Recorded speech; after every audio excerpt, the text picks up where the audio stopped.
Lake Placid is kind of a unique place. It's orange groves all over. There are a lot of migrants that come in, large influx to pick fruit.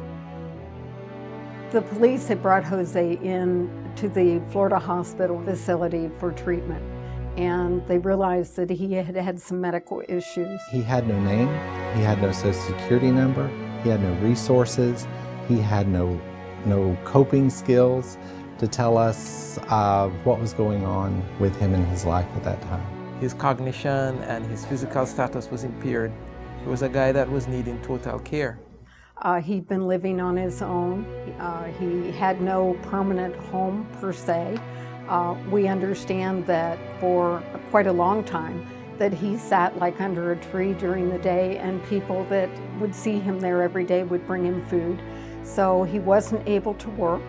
He wasn't able to meet his own needs. With Jose, we were working with the entire treatment team, the physician, to see where he was at in life and trying to see what his baseline was to where we could get him back to his optimal functioning.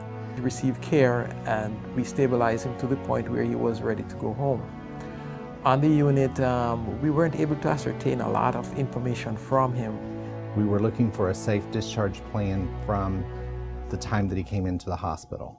What can we do to make sure that this man is safe? We as a team talk about where he could go, the possibilities here in the local area.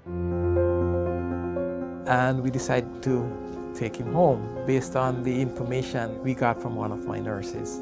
We had Jose in the hospital van. We took him and we struck out there to the house. We could tell that something was wrong, that he obviously didn't want to go back. And Jose was looking kind of bewildered. He didn't seem to even comprehend where he was. When we pulled up in the driveway, you could see this look of worry on Jose's face, and he didn't really even get out of the van. Derek and I got out of the van, went to the door. The whole house was a disarray. The front door was open, the drywall was off of the walls. There was no kitchen cabinets.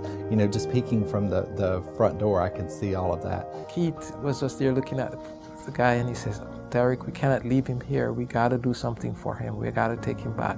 We got to find some safe placement for him." When I came back from vacation, Keith Edwards approached me and said, "I have a special job for you." He said, "This is your job the next 24/7 until you can find a safe discharge for this gentleman that came in that we don't know who he is." I think nurses from the very beginning have a certain amount of detective in their blood, because we deal with people that are sick and we're trying to find out what's wrong with them and how it happened. We did not have a social security number.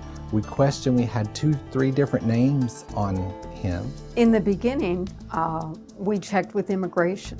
We were checking to see if there was any way that they could identify him for us. Trying to find anybody that knew him that could maybe give us some insight into where he was actually from, his name, his age, etc. It seemed like every door that we tried to open, we would go through it and only have it closed. Charlene knew people that worked in the groves here in Lake Placid and were crew leaders and owners of groves and so forth. And she reached out to them daily, calling them. During the search, we wound up contacting the consulate in Orlando, the Catholic Church locally. They contacted Catholic churches in Mexico.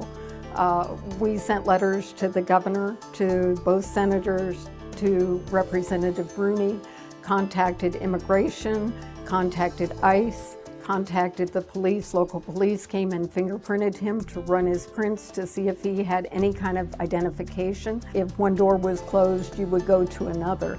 And so we kept going from one option to the next. I got on the internet and I was looking for Catholic churches in the town where we now thought he was from. And we sent the email to 3 Catholic churches in Mexico. Of the 3, 2 came back immediately as undeliverable. The 3rd one went through, and it was a few days later when we heard back from that Catholic church saying that they knew the family, and that was where everything started to unfold.